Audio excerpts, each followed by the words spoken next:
Hello everyone, welcome to my channel. Today we are going to discuss about the structure of heart. It is a very interesting topic to know, and now let me start with the lecture. But before starting, let us take a look on where heart is situated in our body. In our body, the heart is situated in the thoracic cavity. So, first and foremost, where is the thoracic cavity in our body? Suppose this is a human body which I am drawing roughly. So this is a human body. Now in this human body, where does the thoracic cavity lies? Our body is divided into two categories basically on the presentation of diaphragm. This is a vague representation. Okay, the upper cavity of the body where the lungs and the heart is situated is called as the thoracic cavity, and the lower part where the stomach and the intestinal part is present is called the abdominal cavity. These are the two prominent cavities which are present in our body, and the heart is situated inside the thoracic cavity. But thoracic cavity is a very big cavity, like the upper portion from shoulder to, you can say, till your navel. From shoulder till the navel is a thoracic cavity. So where it is located? You all know that in the chest area we have the, and in between these two lungs there is situated a heart, which is a conical like structure which is present in the mid of the two lungs.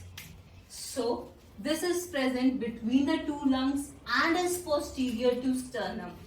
So where it is located? Located in the thoracic cavity between the two lungs and is posterior to the sternum. Okay? So I hope you all now are aware of what is thoracic cavity, where it is present, and where the heart actually lies. Now let's start with the basic compartmentalization of this structure of heart, which we are studying is a four-chambered heart, and we all know that the human heart is having four chambers. Now human heart has four chambers. So what are these four chambers? There are two auricles present and there are two ventricles present. Two auricles and two ventricles make up the four chambers of an heart. So the right one, the one which is present on the right side of the body is the right auricle. Beneath them is the right ventricle. And the ones which are present in the left side of the body are the left auricle and the left ventricle. Now, these are present in the forms which I have listed, and whenever you are going to write or draw any of the heart structure, the right atrium will always be here. You cannot write right here or left here. The right atrium will always be here. The left atrium will always be here. Atriums are above, ventricles are below. Okay. Now, if you are seeing to the structure which I have drawn, it is slightly tilted in nature. The structure is not straight, it is tilted. Why? Because our heart is slightly tilted. It is not located straight inside the two lungs. It is slightly tilted. The lower part is called as the apex region, which is the conical part, this one. And the upper part is called as the base region because it is the flat over here. Now, there are certain walls which are present in the heart, and these regulate the flow of blood in the heart. So I am going to write down the names of these walls for you all. The wall which is present between right auricle and the right ventricle, these two. This is the tricuspid wall. This is called as the tricuspid wall. And the walls which are present between left auricle and the left ventricle is called the bicuspid wall. This is called the bicuspid wall, or it is also called as mitral valve. What's the other name for this? That is the mitral valve. These are the two valves. Tricuspid, because there are three cups which are present in this valve. Bicuspid, there are two cups which are present in this valve. Now, you can see two nerves which are originating out from the heart. These two are, the first one, this is the pulmonary artery. The function of these nerves we will be telling you in a short time. And this way nerve which is coming is the aorta. Okay. Now, these nerves are also guarded by valves, and these valves are the semilunar valves. What are these valves? These are the semilunar valves, or the. Now we have discussed about the walls of the heart. Now, what is the outermost covering of heart? The outermost covering of heart is called as the pericardium. Okay. This is called as pericardium. This is the outermost covering of the heart which is present, which covers the heart entirely. Okay. Now, how does the blood flows from the heart?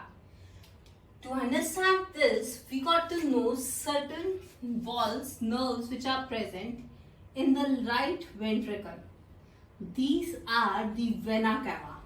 These are called, both of them are called as vena cava. This one is the superior vena cava. This is the inferior vena cava. Why so? The superior vena cava collects all the deoxygenated blood from the upper part of the body. Like if heart is situated something between the lungs, the upper area blood, all the deoxygenated blood starting from the head till the chest region will be collected by superior vena cava, and it will be entered into the right atrium through the superior vena cava. That is why it is called superior vena cava. The lower part of the body, the deoxygenated blood from the lower part of the body comes to the heart, the right atrium, from the inferior vena cava. Okay. So these are the two nerves, the vena cava, superior and inferior, which brings the deoxygenated blood to the heart. We can also say that the blood in the heart enters first time from the vena cava in the right atrium. Now, we can say that the blood enters first time in the heart through vena cavas, superior and inferior, in the right atrium. Now, what happens when the blood enters the right atrium? Since you all can see this is a very small chamber, so the blood, when the pressure rises, moves to the right ventricle. Okay, now here, when the blood gets coming from here, we can see the flow from the body, superior vena cava to inferior vena cava, it is coming to the right atrium. From here, the blood enters to the right ventricle. Now, where does the blood go? It is collected in the right ventricle and then it goes to the pulmonary arteries. Now, what is the function of this pulmonary artery? This pulmonary artery collects all the deoxygenated blood. Remember, from here the deoxygenated blood was coming. So, this whole blood is taken to the lungs for oxygenation. The oxygenation of blood takes in lungs, but the distribution of blood in the body takes place in the heart. So now all the blood is taken to the lungs through pulmonary artery. Okay. Here, then in the lungs, the blood gets oxygenated and there is a pulmonary vein. A pulmonary vein is present in the left atrium. This pulmonary vein brings the oxygenated blood to the right atrium. the oxygenated blood is brought inside through pulmonary vein from the lungs. The blood from the lungs is brought to the heart. This time the blood which is entering is the oxygenated blood which is entering the heart. So again this blood travels to the left ventricle, and from the left ventricle it travels to the aorta. Now what is the function of this aorta?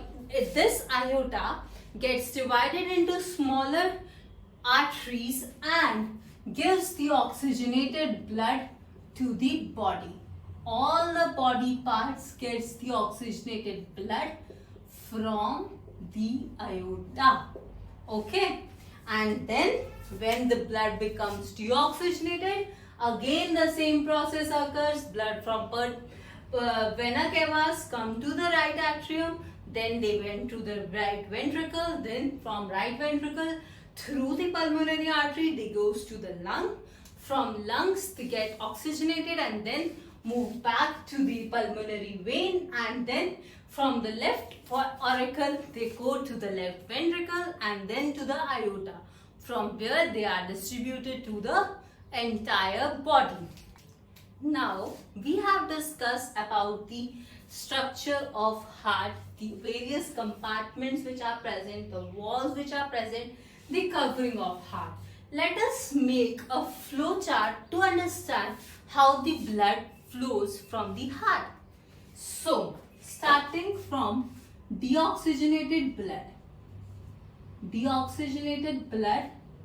from the body, deoxygenated blood from the body enters the heart, the right auricle, okay, auricle or atrium, then it moves to the left ventricle. From the left ventricle it goes to the lungs via pulmonary arteries. In the lungs oxygenation of blood takes place, oxygenation of blood occurs, and then it moves from the pulmonary veins to the left auricle, then it goes to the left ventricle, from there to the aorta, and from aorta to rest of the body. Rest of body, upper and lower part, and then again the deoxygenated blood is carried to the heart. So this entire is the basic flow of the blood. Let us now give a quick recap of what all we have understood. We started with the basic location of heart, that heart is located in the thoracic cavity. It is posterior to sternum and is present between the two lungs. The outermost covering of heart is called as the pericardium. Heart has 4 chambers, 2 auricles and 2 ventricles. The names are right auricle, right ventricle, left auricle and the left ventricle. The blood travels through all the 4 chambers, and both oxygenated and deoxygenated blood are present at the same time in the heart, but there is no mixing of blood. Why so? Because of the presence of walls. This walls helps from avoiding the mixing of blood in the heart. Okay. The deoxygenated blood from the body enters the right atrium with the help of superior and inferior vena cava. The blood from right atrium goes to the right ventricle. Here the blood travels and moves out towards the lungs through pulmonary artery. In the lungs, the blood gets oxygenated and then from the superior veins enter into the left auricle, then goes to the left ventricle, and then from aorta it is traveled to the entire body. And this circle remains the same and is continued, and hence the pumping of blood takes place in the heart. I hope you all like this video.